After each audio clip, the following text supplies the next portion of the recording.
Welcome back to the Ed Morrissey Show podcast. As always, joining me, the Prince of Twitter, the Regent of RedState.com, Andrew Malcolm at AHMalcolm on the Twitterses, and there's Andrew right over there.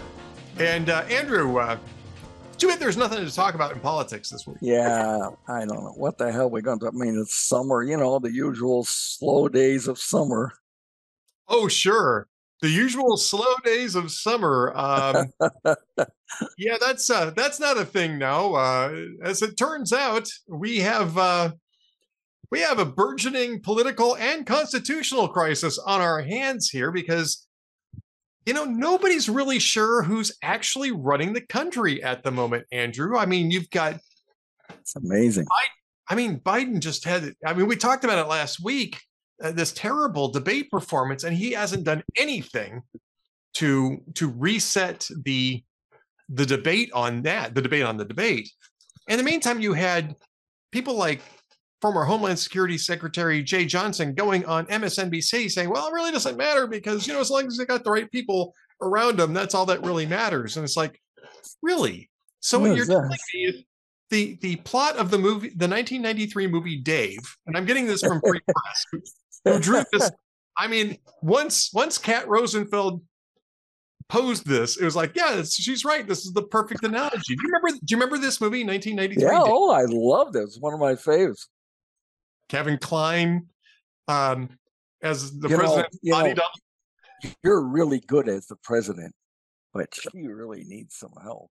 It was a great scene. That was Sigourney Weaver, who was the real first lady. Yeah, it was so fun. It really is. It's a fun movie, but Andrew, the reason why it was a fun movie is because it was so absurd. It could never actually happen, right? Yeah. But now you've got Hunter Biden inserting himself into policy discussions with cabinet secretaries and on phone calls. The White House staff went to NBC News to raise the alarm on that. Right after the family held a meeting at Camp David and insisted that Joe Biden was going to stay in the race, right? Then Joe Biden does George Stephanopoulos interview. What did you think of the Stephanopoulos interview? Let's just start there. What did you think of the Stephanopoulos interview? Because it did nothing. Horrible, but it didn't do. Okay. No, it did nothing to change the agenda. Nothing can change the agenda, I don't think. It was so bad, that debate. You don't get over dementia, whatever it is that's got him. You don't get over it, and someday, maybe sooner rather than later, we'll find out why he's taking 40% of the term off and going to Delaware, where his visitors are not recorded. They were making a big deal today out of the Parkinson doctor visiting the White House, but what he's got is not. That's motor problems, Parkinson's. Right. Yeah. His is mental, and you don't get over that. And he's not going to come around by the next debate or by the election or by 1986, by 2026. It's basically over.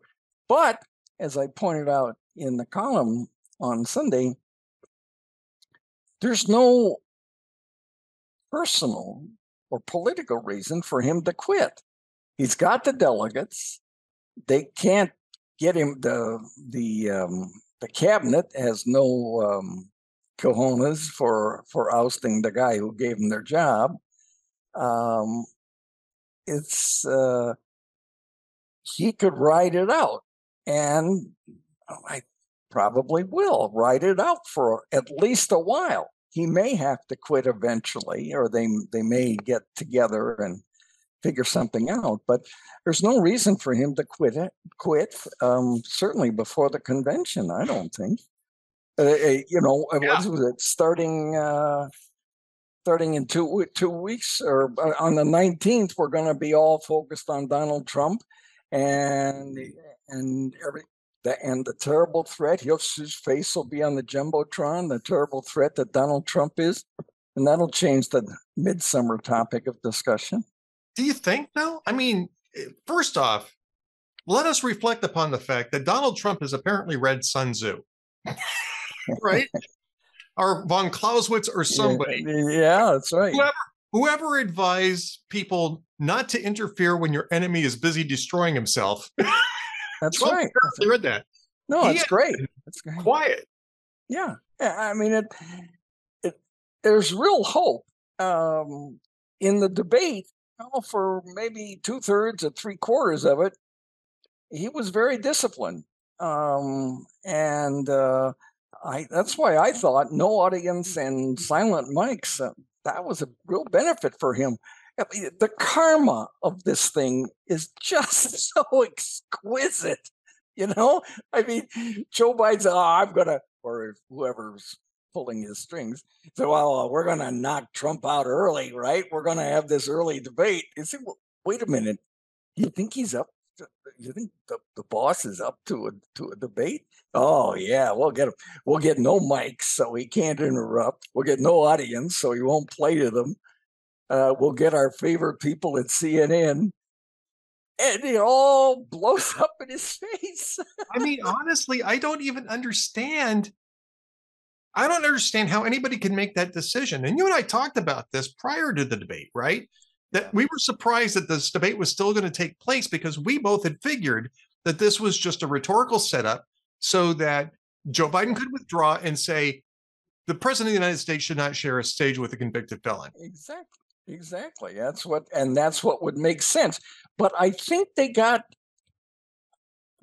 full of themselves because he pulled off the State of the Union, which was 81 minutes, and the debate is 90.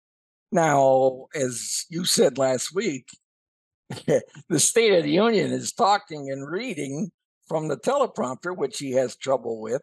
It's not a debate where you get the questions thrown at you. So whoever's advising him, they need to get canned. I mean, it's just, they think, oh, well, it was okay in the State of the Union. We can pull this off. Oh, boy, it's like a Greek tragedy. Your own pride brings you down. Yeah, hubris, right? I mean, that's the quintessential Greek tragedy. I'd reach for the narcotics analogy of getting high on your own supply, because that's exactly what happened with Team Biden. They got high on their own supply by putting him on stage like that. And what fascinates me about this is that the people closest to him should have seen this coming, right? Because they have been protecting him for a couple of years. And I keep going back to this incident from Easter of 2022, right? 2022. Oh, yeah. 2.25 years ago, right? Joe Biden is out on the lawn, and this is, it's a light, it's always a light, fluffy event, right? I mean, even without the Easter bunny, the fluffy part is just the PR of it, and nobody takes it seriously. The whole idea is to put your softer side out there for the public, which is fine. And it's good. And every president does this. But then Biden starts wandering over to the press pool. And again, this is 2.25 years ago. Yeah. And the Easter bunny comes running up and throws himself in front of Biden doing this, right? Waving his arms so he gets Biden's attention first off and blocks his access to the press and then guides him away. Yeah. And we saw that at the time, and we said, why is the Easter bunny blocking Biden? What is that about? And nobody in the White House press corps followed up on that. Nobody did. No. I mean, it was a skyrocket going off. And I think it was a woman, and I think it was on a communications staff, and I think her job was to do just that. And I mean, it worked, and you had this obedient press. So maybe Biden's staff that let this debate go ahead bought their own. What is it? You buy your own poison. They bought their own belief. Oh, he can pull this off, but he can't. He's been getting worse, not better. You don't get better. It'll never get better. And it's a huge disaster for him, but there's no reason other than, say, national security or thinking about the country for a change. There's no reason for him to quit. He can coast at least till his convention, which is what? So 5 weeks after the Republican one. So 7 weeks from now, roughly. I think it's 4 weeks after the Republican one. I could be wrong about that. No, I think you're right. I think it is 5 weeks. I think you're right. I think it's 5 weeks. So it's about 7 weeks from now, because the Republican convention's coming up in less than 2, right? Right. Yeah. From today. I mean, we're on Monday, but 2 weeks from today. 2 weeks from 2 weeks from tomorrow, as we're recording this, 2 weeks from today, as it's going to get posted. Yeah. I mean, yeah. And what I find, again, I mean, there's so many different layers to this, but I want to focus on the Hunter Biden thing, because I'm going to actually have a commentary on it for Salem Radio. I want to talk about it a little bit, because again, NBC News reported this last week, that Hunter Biden suddenly inserting himself into policy discussions at the White House. White House staffers are concerned enough to leak it to NBC News. NBC News actually publishes this thing and says, "No, this seems kind of weird." A convicted felon. Somebody who is going to be tried again pretty soon over tax evasion charges. And he seems to be at least in the decision-making loop, if not making decisions for his father.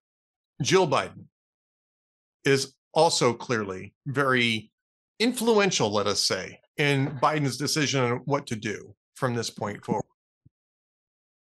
Why? And I get the fact that the media is kind of covering the horse race angle of this. Will Biden run? Won't Biden run? What's the polls look like? What I haven't heard a little bit, but not a lot, is whether or not Biden's actually in charge now, whether or not he actually has the capacity for this office now, or if Jill and Hunter are actually running the White House and the executive branch, using Biden, propping Biden up to do like Edith Wilson in the Wilson administration. Yeah. Oh, I think you're absolutely right. He can't make any decisions. And as another thing I pointed out in the column was, well, okay, his excuse to Stephanopoulos, who, remember, he pulled Bill Clinton's butt out of the bimbo eruption. So they go to him when they get in trouble with the Afghan exit or with this debate. So Biden says, well, I was just exhausted. Yeah. Oh, wait a minute. I mean, I would cut that out. I would make an ad. We want a guy because, I went to Europe 2 times.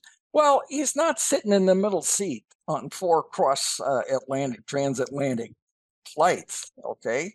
He's got his own executive suite. He can even run the curtains with a remote control. He's got a full-time steward, a nice bathroom, comfy bed. So, I can't buy that. Remember when he started to sit down and something happened? Hopefully not what I'm afraid of. And Jill had to lead him off from the D-Day event, so he didn't meet the old timers. That was very strange. I mean, he just walked off the stage and leaving Macron there to greet the veterans, the few surviving veterans that were able to attend. Yeah, but it was so funny. It was, he started to sit down, and then he froze, and then he leaned over and said something to Jill. And you think, oh, geez, you know what it looks like he was standing in the driveway with his legs apart.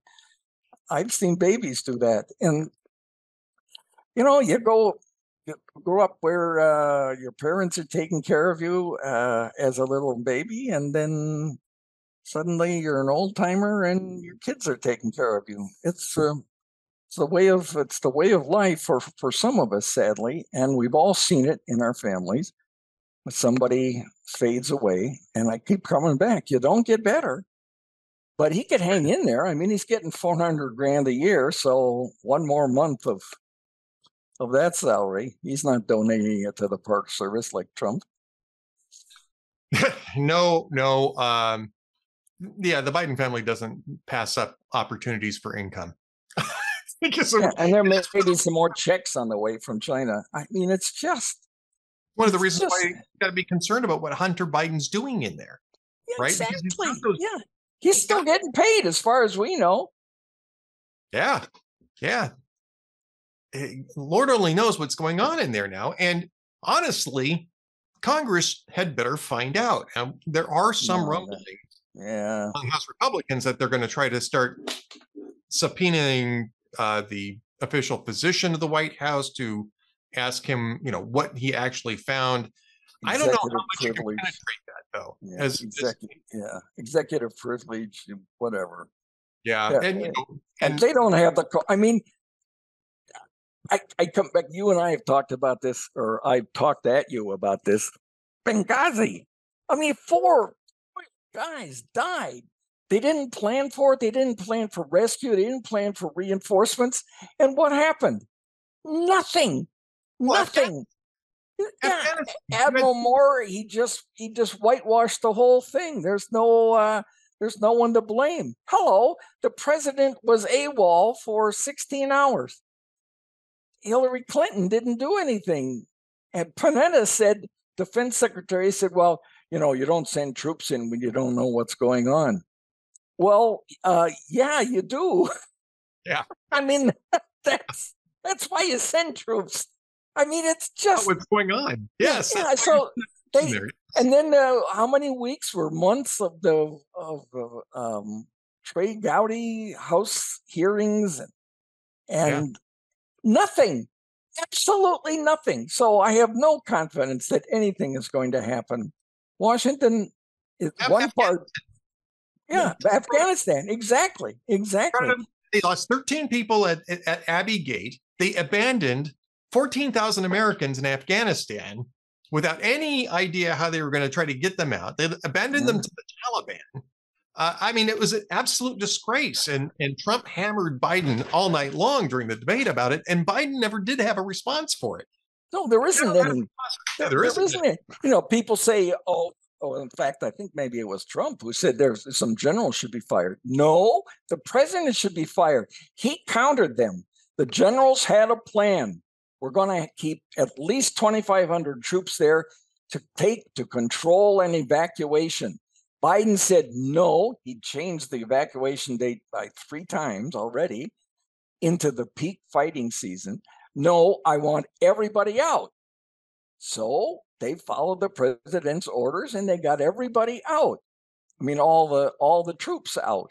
And Bagram got sacked moments later. But the generals were the ones who had 8,000 troops standing by because they knew they were going to have to go back in. And that's when they got killed. There's no general should be fired. The president should be fired. He doesn't trust the military and he doesn't trust the Secret Service.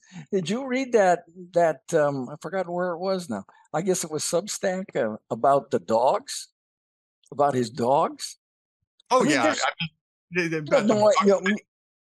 but I mean, it's much bigger than we thought. Yeah. There are dozens of now. Yeah, something like 25 different bite events or something like that. Exactly, with 2 different dogs who they haven't trained. I mean, they shouldn't have a dog.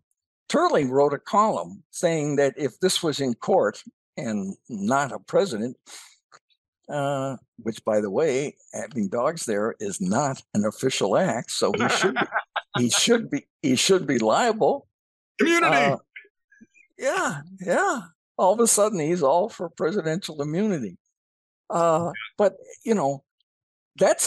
people who like animals are usually pretty good, but people who have and don't control animals, they got animals for the wrong reason. I mean, those are people that walk into the 7-Eleven with a pit bull. And that's no, I'm sorry. I'm not sorry.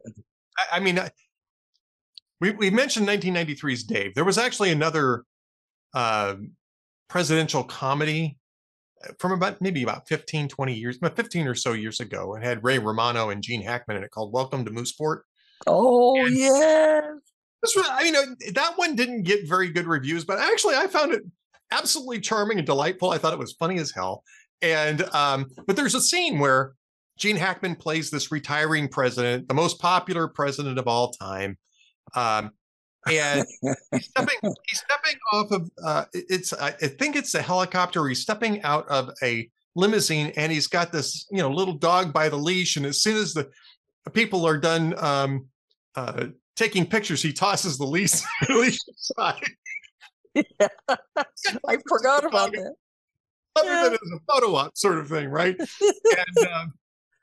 And actually, that's in Dave too. Remember? He goes out on the real president goes out on the porch with the dog on a leash and waves and comes in and throws the leash away. I think it's actually in both movies. I don't think I've misremembered it. I believe it's in. I believe that. No. I'm agreeing with you. It isn't. It was in both. It's a bit. Yeah. Yeah. I mean, this is. There's all sorts of cinematic ways that you can look at it, and it's not a comedy at the moment because at the center of this is you've got an old man who's sick, who's being manipulated by the people around him, the people who should really be caring more about him than anything else. And it very much looks like they're manipulating him to keep their own grip on power and money and prestige and influence. Exactly.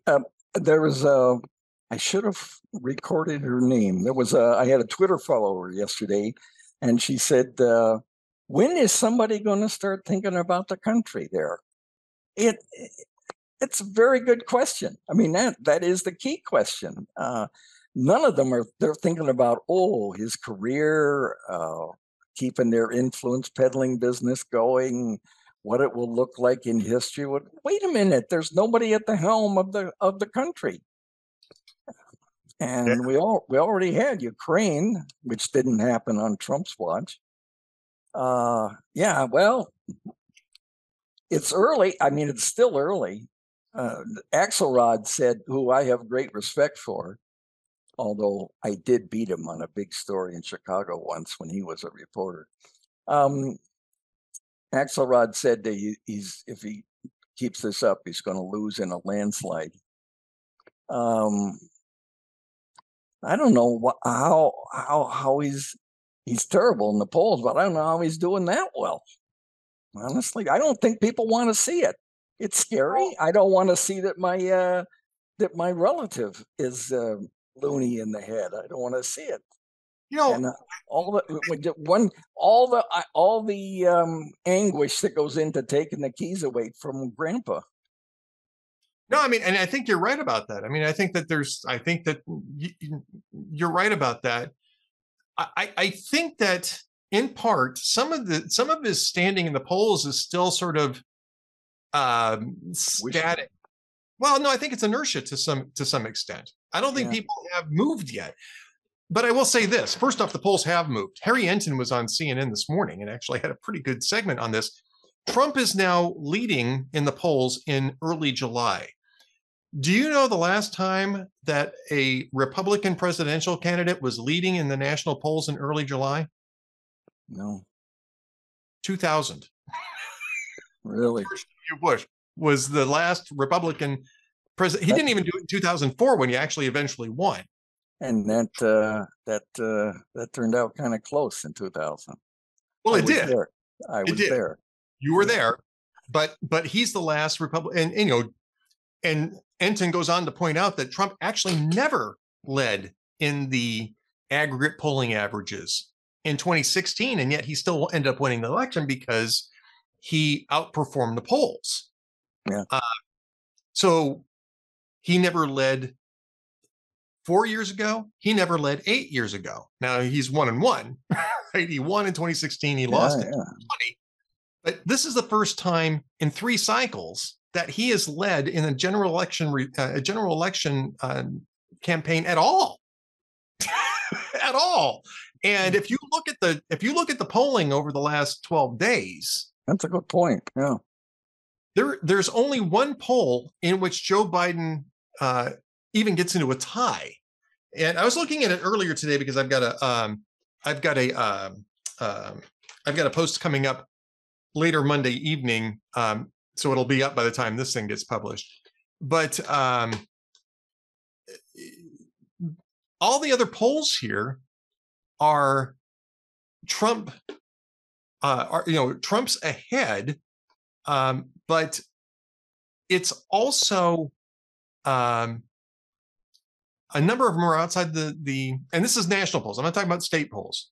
Battleground polls look terrible for Biden too, but the national polls, Biden is trailing in many cases outside the margin of error now, and this is only the first. The first round. First round, right? And it's if you go back to the spring, only one president since World War II has had a job approval rating in the 30s and won. And that was Truman. Now, that's a while back, but it was a Democrat. And he won in 1948. So it's even with that, never mind the debate. The debates should cinch it, but I don't know. America, things have been so weird. Yeah.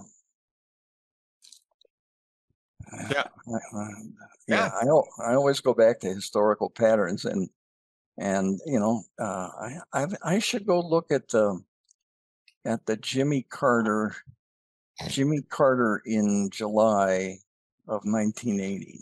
See how he was doing against Reagan. I think he was trailing. I mean, again, Yeah. I think Reagan. Because you had the Iran hostages. Yeah. The Iran hostages thing. You had, and again, Ensign was just making the point that George W. Bush was the last Republican to lead in July in 2000.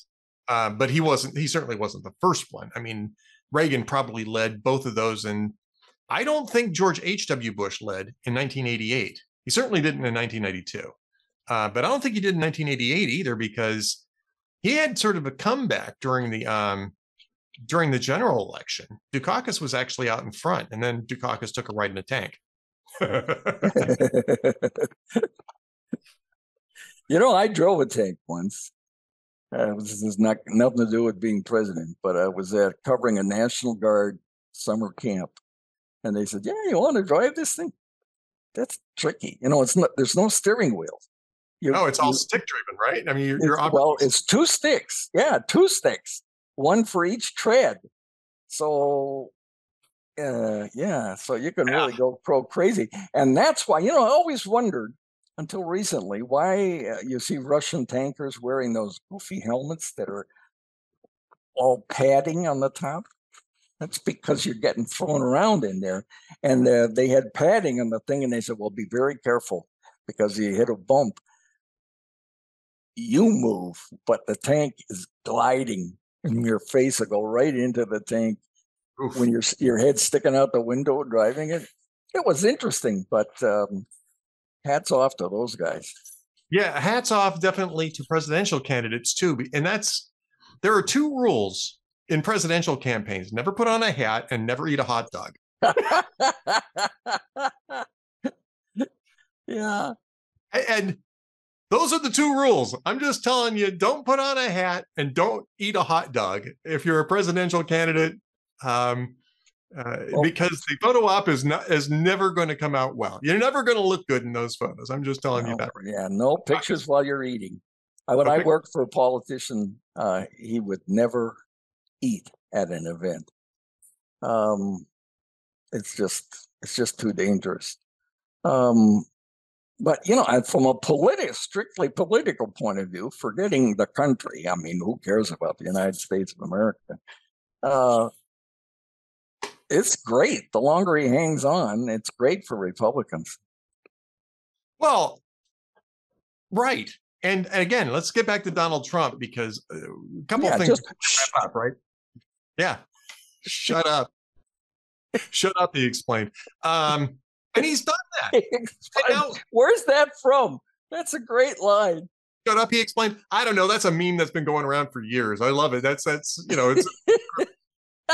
it explains how people don't actually respond. They just try to shut you down when you're offering criticism. But I think it was Biden this morning on Morning Joe was saying, "Oh, I'm running, yeah," this old man raging thing that he had going on the.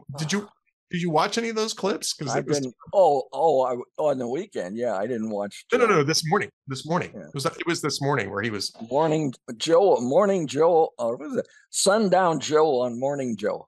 Sundown Joe and Morning Joe. Exactly. You're exactly correct about that. And anyway, he's doing the whole angry Joe Biden thing, which is apparently nobody's told the White House that inappropriate anger is actually a symptom of dementia. Yeah. Not being able to engage with anything but anger is a symptom. It's a problem. It was a sad thing, and I was a little kid at the time. But my grandfather would be teaching me. He had hardening of the arteries. He would be teaching me whittling on the porch, and it was a great time. An old man in his rocking chair showing me how to do this when I was a little kid, and then all of a sudden he was angry, and I couldn't figure out what it was about, and he couldn't either. Poor guy. But 10 minutes later, his wife had sent him in to apologize to me, and I don't think he knew what he was apologizing for, but he did, and I was okay. It was just like he did a strange thing, but I didn't know it was, something that's going on that happens to old people, sadly. But it was just like that, and yelling like a little kid, yelling to make a point because he's afraid that he thinks that volume will make his point better. Yeah. Also, it's a frustration knowing that you start understanding that you're having trouble, engaging Right. people properly, and you get frustrated by it. That's how that comes out. Anyway, Mhm. Biden was saying that, Trump's gone into hiding since the debate. No, he hasn't. First off, no, he hasn't. He's made appearances since the debate. He spent a lot of time at the golf club, though, because he doesn't need to be out there because Biden and the Democrats are basically doing his work for him. And once again, I don't think either the 2016 or 2020 version of Donald Trump would have had the instincts to stay out of something like this. He would have wanted to be all over it and get his name out in front of everything and make sure that. No, it's very encouraging. Very encouraging. Yeah, I think he's learned some lessons, which is good. But that does bring us to the fact that the convention is coming up in a couple of weeks now, and he still hasn't named his running mate. I think in large part because I think he was going to do it after the debate to sort of eclipse some of the post-debate chatter, because I think he expected Biden to do a lot better than he ended up doing. Yeah, I did too. In fact, I think I wrote that in the column that would be a good thing if you think you're losing either because he had the last word in the closing argument. Right. Then you pull that out or pull it out right after, but he doesn't need to. I think it was 3 days before when he picked. Are we ready for this? When he picked a conservative governor from the Midwest. Yeah. I still think a conservative governor from the Midwest named Sarah Huckabee Sanders would be the best choice. Oh, wouldn't she be smart? And she wouldn't lose her job. Wouldn't have to give up the job like if he picked a senator like Rubio. Or not Americans, Republicans. Well, they're American too, but Republicans, they like chief executives for president and vice president. They like even George H.W. Bush. He was in politics, but he ran the CIA. He ran the RNC. He did something else. He had an oil company. He was in the House for a brief period too, I think, at one point. Yeah, he was in the House. And there was something else he ran. But anyway, he did. And we had his son, who was a governor. John McCain, but he didn't pull it off. But he looked for a governor as his vice president. Richard Nixon, I guess he wouldn't want to remember this, but picking Spiro Agnew, he was a governor. Yeah. But if you go back, I think there's only 2 times since the Depression that Democrats have not picked a vice president. I mean, have not picked a senator as vice president. It was John Nance Garner in the first Roosevelt term, and then Geraldine Ferraro. Who was in the House? Yeah, she was in the House. And then Yeah. McGovern picked a senator, but he had to quit. So then he went for Sergeant Schreiber, who ran the Peace Corps. But it's It was also a Kennedy, or yeah. Kennedy adjacent. Yeah, Kennedy adjacent. Yeah, related. So yeah. Well, in other news, the Indians have 6 people in the All-Star game. Oh, there you go. A Cleveland reference. What a shocker from Andrew Malcolm. A Cleveland reference. Nobody saw that one coming. And I'm not calling them their new name either. It'll always be the Tribe for me. The Cleveland Baseball Club. Their new name stinks. They should have just gone with the Cleveland Baseball. They should have done what they did, with the Washington football team did for a while. And their team, their name is pretty lame too. The Washington Commanders. Yeah, it doesn't fit in headlines either. No, but Washington Commies makes a lot of sense to me. I love it for the Washington. Speaking of which, just to end on sort of I don't really have a joke this week. I don't know if you got jokes this week or not. No, but I have a fun story. Go ahead. So just on a fun note, my wife and I watched a 7-part Netflix series on the Dallas Cowboys cheerleaders called America's Sweethearts. And I kind of went into this, and I think my wife kind of went into it too, thinking, oh, this is just going to be sort of, fluff and, exploitation and stuff like that. It's actually a really good series. I'd highly recommend it. It treats all of the young women and the women inside the Dallas organization that run the cheerleaders, because it's all run by women inside the Dallas Cowboy cheerleaders, or Dallas Cowboys organization, with a lot of respect.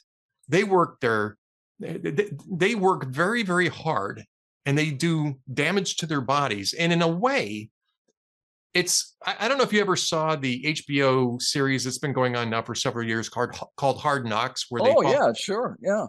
Basically, this is the Hard Knocks. Hard Knocks of cheerleaders. Cheerleading. Yeah. It really is. And it's really well done. And so it's not that's what the F1 series is. Drive to Survive. It was inside, behind the scenes, inside how it runs. It's a great gimmick. It's a great gimmick. It is. But what you come away from is, first up, you come away rooting for every single one of these young women to make the team, and with a huge amount of respect for everybody involved. So, and I'm not a Dallas Cowboys fan. I know I moved to Texas, but I'm still Pittsburgh Steelers through and through when it comes to football. Well, you worked in Cleveland. I'm going to work in the Steelers. But I would recommend this. It's a really good docuseries, and I hope they come back and do it again, because actually I found it to be very interesting. Well, I would hope someday. I may write about it as one of my memories at Red State, but I had some background conversations with Ross Perot over the years, and he's a fascinating guy. And since he's passed on, I feel like I can talk about it someday. But he was just one brief part of it. He was big on veterans, especially wounded veterans. So he went down from Dallas to San Antonio to the burn center, where a lot of the veterans were. See, what would that have been from? Was from Panama and somewhere else. Anyway, so he's there, and he said, well, is there anything else I can do for you guys? And they said, yeah, I got some girls in here.